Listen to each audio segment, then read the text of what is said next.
With all due respect to home, there's no place like Chicago. This is, after all, a city where people once got together and reversed the flow of a river.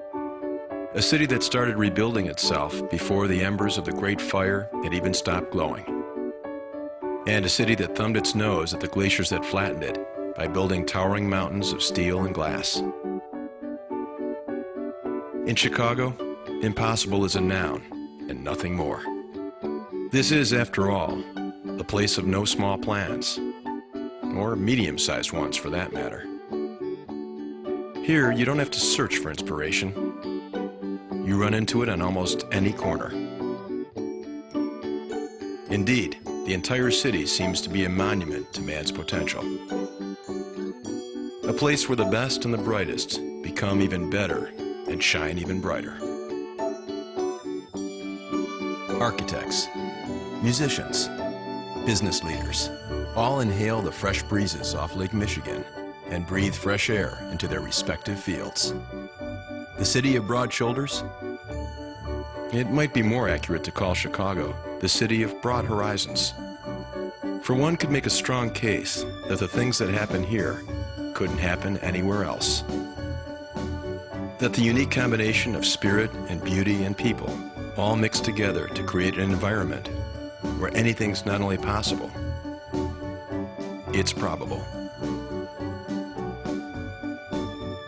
Someone once said that what separates America from other countries is that they are just countries, while America is an idea. It could also be said that nowhere is that idea better expressed than in Chicago.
That fucking line go down 3 blocks right there.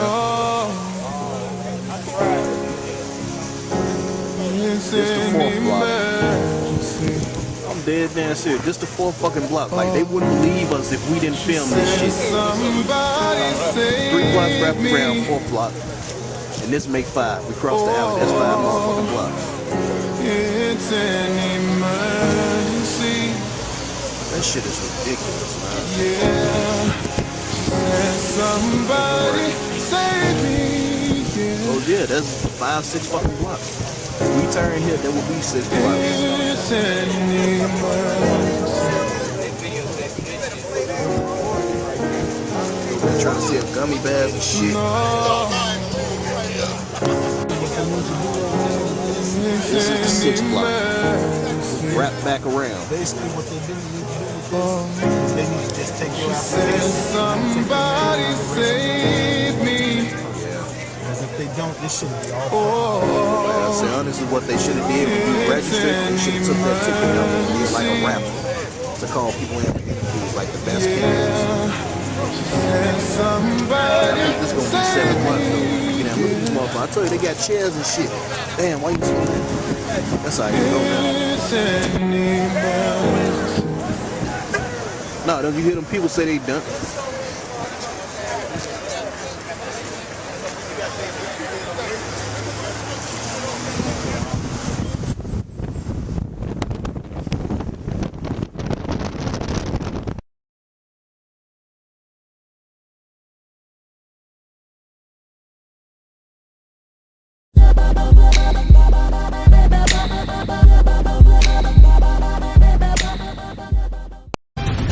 Well, summer is officially underway, and it looks like it's going to be a violent one in parts of Chicago. Police are working to solve a number of shootings, and that number has been growing all morning.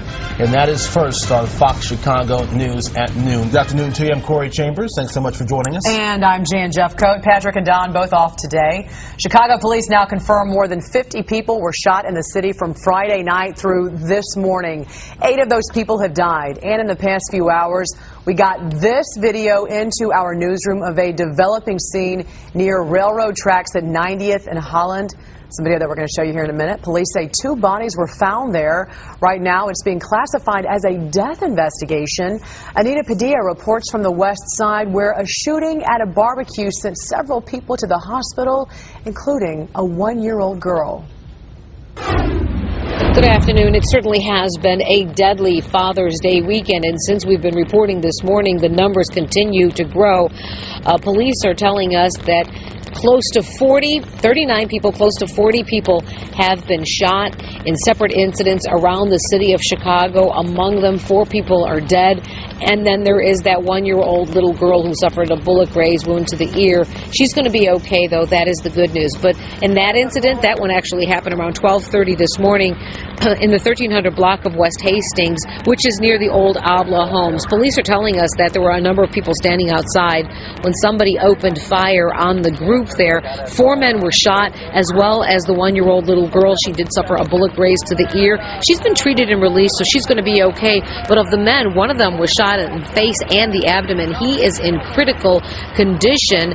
Neighbors tell us what they heard. I was on the computer, and all of a sudden, she was there maybe 5 minutes, and then all of a sudden the gunshot started. And then just from there, we didn't know where it was. But how many gunshots did you hear? Approximately 20. 20. Oh my God, please God, just let the bullets be airborne, not hitting no physical bodies. There are blue lights in this neighborhood on the street that this happened and also around the corner. So it's quite possible one of those cameras may have captured the image of the person or persons responsible for the shooting here on West Hastings. If you have any information about this shooting or any of the other ones in Chicago, give police a call. They'd like to hear from you. Reporting from the west side, Anita Padilla, Fox Chicago News. We're going to take you now to Chicago, where this past weekend at least 52 people were shot, 8 of them killed in a wave of violence across the city. What is going on there? Here's Chris Bury.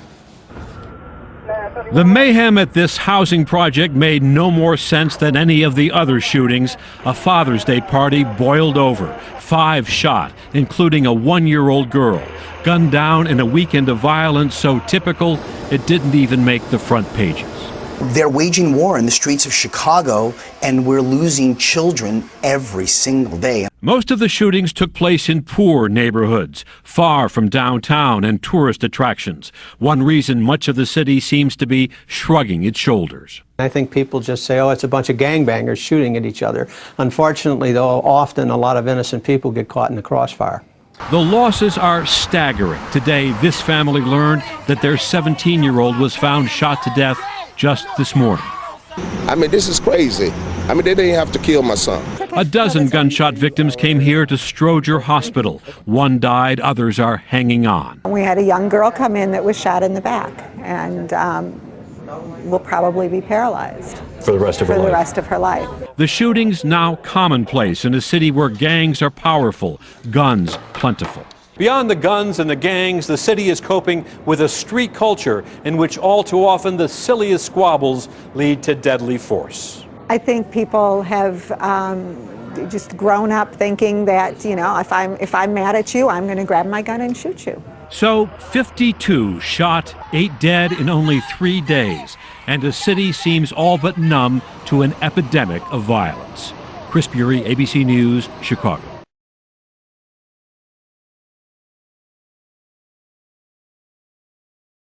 Mom, she was young, but she was a good mother. A Chicago mother grieves the death of her pregnant teenage daughter. Sharnez Jefferson was 6 months pregnant when she was shot and killed last night. Doctors, however, were able to deliver her child. Hello, everybody. Thanks for joining us today. Jefferson was talking to some friends in the Marquette Park neighborhood when a gunman opened fire. The shooting happened in the 3000 block of West 64th Street about 10:35 last night on the city's south side. And ABC7's Karen Jordan is live at Advocate Christ Hospital with the latest. Karen? Well, Alan, the baby boy that doctors delivered last night is in critical condition, although his grandmother believes that he will be okay. In the meantime, police are trying to find out who shot the baby's teenage mother and why. Sharnez Jefferson was a teenager made more mature by motherhood. The 17-year-old had a 1-year-old son and was 6 months pregnant with her second child when she was gunned down not far from her Marquette Park home. She died from her injuries, but doctors at Advocate Christ Medical Center were able to deliver her son. The baby, at this point, he's fighting for his life. He's not breathing on his own. While Debbie Jefferson remains hopeful the baby will survive, she and Sharnez's brother are devastated by the violence that took the teen's life. I love my little sister. I miss her. It's got to stop. According to police, it was just after 10:30 last night when Jefferson was walking with friends in the 3000 block of West 64th Street when a gunman got out of a car and started shooting. Jefferson was the only one hit with gunshot wounds to her head and body. She was placed on advanced life support. A doctor at the hospital explained how a priority is trying to get enough oxygen to the baby. In this case, the baby was deprived of oxygen for a period of time. Once we've determined that the mother is no longer viable, the main focus is delivering that child and attempting to give that baby the best chance of life. Throughout the day, Jefferson's relatives and friends gathered at a growing memorial where they described the teen as both outgoing and a doting mother. Sharnez was, before anything, she was a mother and a young lady. That's all I got to say. She was a mother before anything. She was definitely a wild child, but after she had her firstborn, she changed. She was just changed for the good. She put him first. Now, again, the baby did lose some oxygen, and doctors say there could be some health issues. Sharnez Jefferson was attending an alternative school after the birth of her first child. She would have been a junior there in the fall. Live in Oak Lawn, Karen Jordan, ABC7 News. Back to you in the studio. All right, Karen. Well, more new at 6. The Mag Mile, Water Tower, Streeterville, and all points near. They were all targets of flash mob attacks by teens. That's right. They began months ago with stealing property as job one. But most recently, they turned violent. Now arrests have been made. And CBS 2's Susanna Song reports on that.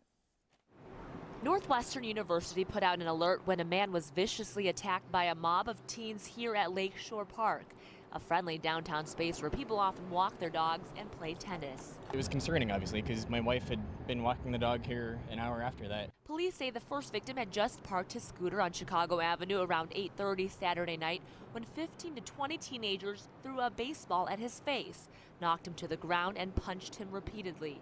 Minutes later, the mob attacked 3 more times, even knocking a man off his bicycle, punching him, and stealing his cell phone and camera.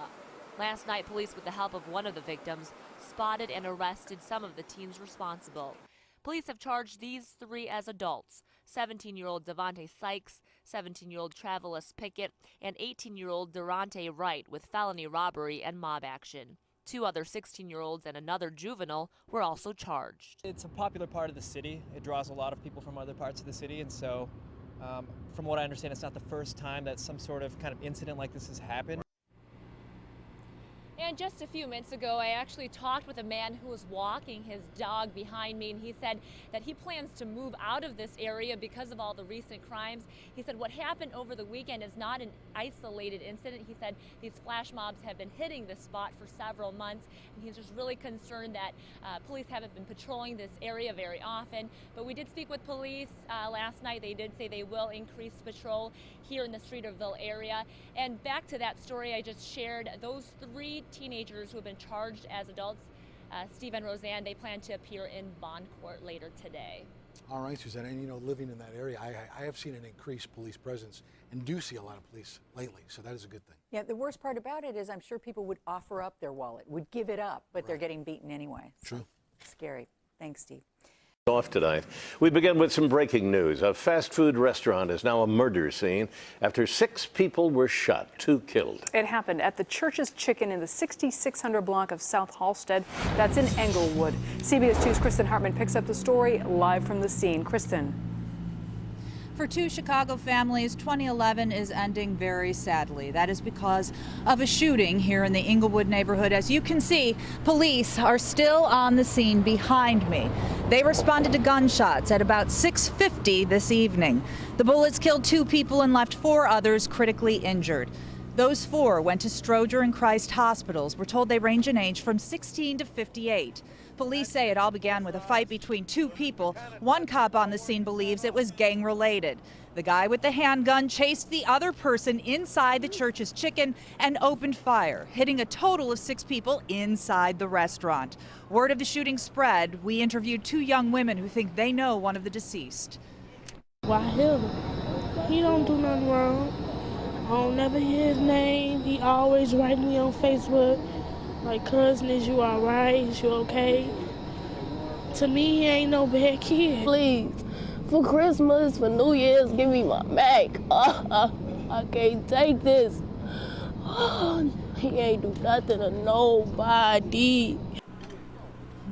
So a sad, sad scene, especially considering innocent bystanders seem to have gotten caught in the middle of this one. The medical examiner's office is not confirming names, so we're withholding further information. Very important final point, no one is in custody at this time, but I can tell you there are blue light security cameras all over the neighborhood. Cannot confirm if police have checked that video yet. Bill and Kate. All right, Kristen, thank you. They shot him down. They just so petty. 2 families, 1 answers after the senseless death of 2 teenagers inside this South Side restaurant Tuesday night. 17-year-old Dantrell Brown. Always the ones that's getting ready to go to college, getting ready to get scholarship for basketball or whatever, and them the ones that get taken away. And 16-year-old Juwan Ross. He was fun-loving. He just loved life in general. Were both gunned down. At about 7 Tuesday night, Ross and Brown were at the Church's Chicken near 66th and Halsted when Chicago police say an argument erupted outside between 2 people. Police say one of those involved in the dispute pulled out a gun and chased the other person into the restaurant. 2 groups, class heads. One chased another individual from the streets into the store, firing this gun. Brown and Ross died at the scene. 5 other people, ranging in age from 15 to 58, were also hit by the gunfire. Sources say the argument might have involved 2 rival gangs. Both families of those killed want the gunmen to turn themselves into police. They know who we is. They know we the twins. They need to turn themselves in. My grandson belonged to me, not whoever took it upon themselves to kill him.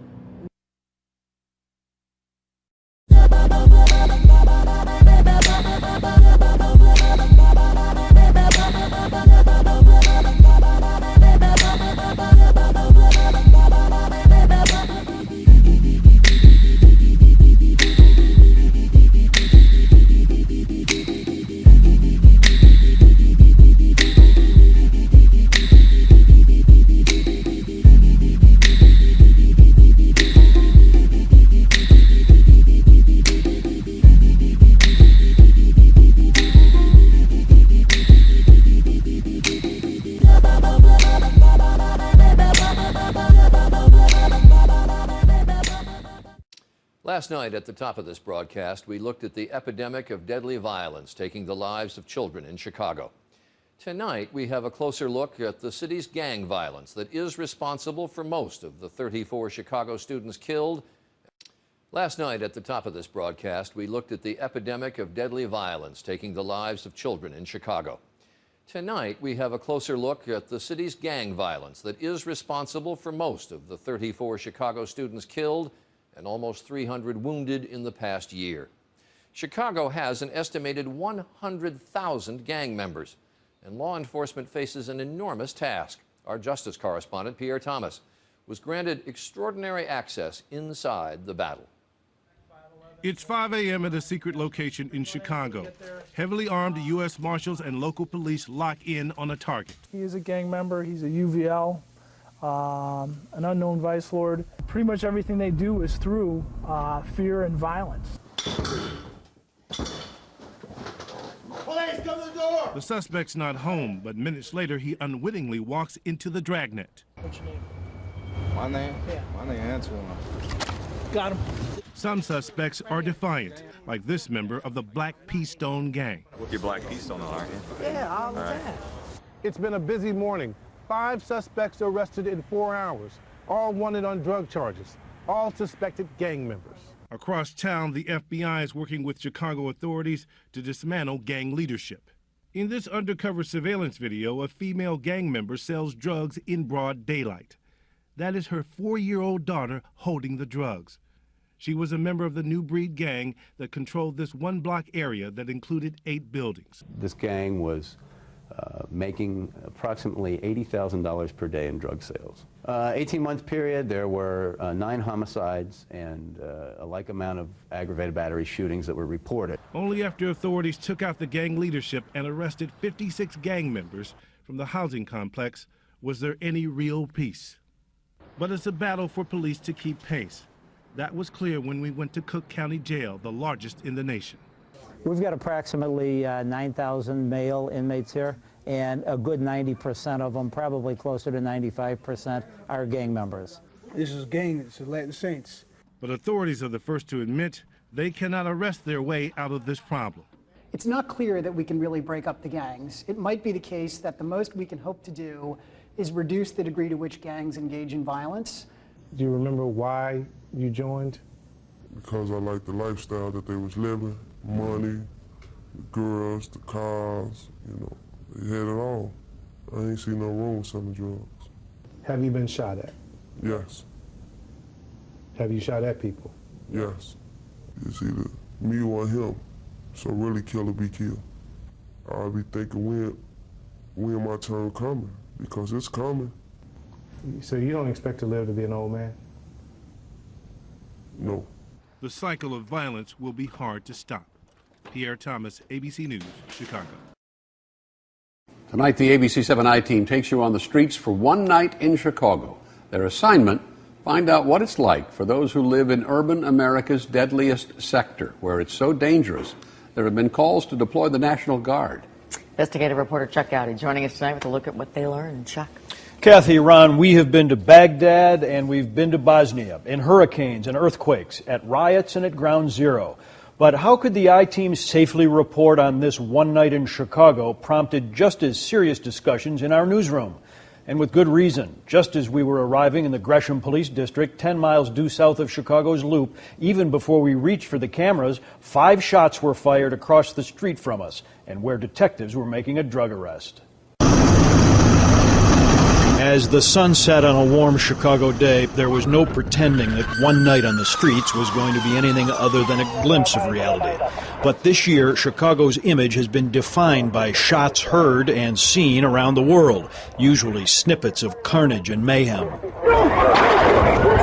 Where's that coming from? 124 people have been killed so far this year, 1 per day, about the number of Americans killed during the same period in Iraq and Afghanistan combined. So this one night in Chicago, in the small swath of urbanity where almost all the victims have died, we stayed to find out what it's like on the firing line and when the gun smoke clears. For the elderly man limping down the street at midnight, the neighbor on the phone at 2 a.m., the people in the laundromat at all hours. I had a guy killed down the street here about 3 weeks ago. It's all terrible. Got to do better. Shots fired is one of the most common calls to police from this district. And when people who live around here phone 911 to report shots fired, they usually do so anonymously.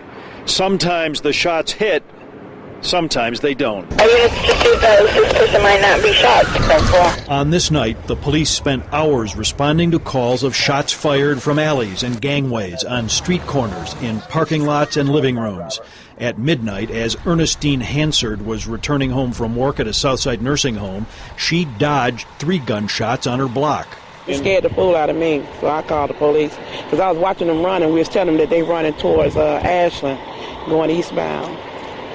Well, what you get off work? I mean, what do you do now after something like this happens? I mean, you don't go to bed. You don't go to bed and go to sleep. I wouldn't think.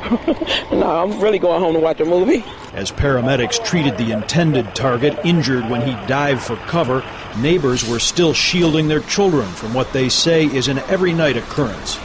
Not far away, in another incident, police say a gang patrol tried to take down this man, but only wounded him in the leg. After he was put into an ambulance to be stabilized, a group gathered across the street and taunted him. A Chicago police sergeant with an automatic rifle stood guard. All night, we found most residents not interested in talking or saying they knew nothing, covering their faces in some cases and invoking a code of silence that for many extends from the press to the police. You guys see what happened? Huh? You didn't see what happened? Police and residents say each and every violent incident we saw tonight involved gang members. According to this new Chicago police study, of all 12,278 murders in Chicago between 1991 and 2008, the statistics reveal a continuing growth in gang violence. 40% of all Chicago murders in 2008 were gang-related. How would you like to have this gun aimed at a police officer? Your son or daughter or mother or father? Or your brother or sister? And despite Mayor Daley's disquieting photo op last week, his own police department statistics show that in 2008, hardly any murders were committed with assault rifles. 77% of all city murders were committed with handguns that are already banned. The police data reveals one statistic has changed. In 1991, Chicago police solved 67% of all murder cases, most with an arrest and prosecution. That clearance rate has plummeted. In 2008, the last year sampled, only 1 of every 3 murders in the city was solved. That doesn't deter 72-year-old Curtis Penny from risking a midnight walk. As long as you have the cane, people don't bother you. No, they get out of your way and everything. Because they think you can't, they hardly make it. It's a tough neighborhood. Yeah, I don't know what it's about and why people are so angry and why they're doing what they're doing, especially killing the little ones. At the laundromat, Laura, you saw there, declined to give her last name, but told me she would like to see the Illinois National Guard soldiers on the street of her community. She says Mayor Daley should set aside pride in politics and remind gangs who actually own the streets. She stopped short of suggesting that the mayor himself spend one night in her neighborhood, but if Mr. Daley did so, he would see that police seem to be doing all they can with what they have. And we plan to revisit these neighborhoods over the next few weeks and have further reports on what's happening in our city. You see those numbers in that neighborhood, and it looks like we're losing more. Well, we're certainly not treading water, let's put it that way. Okay. Chuck, thank you.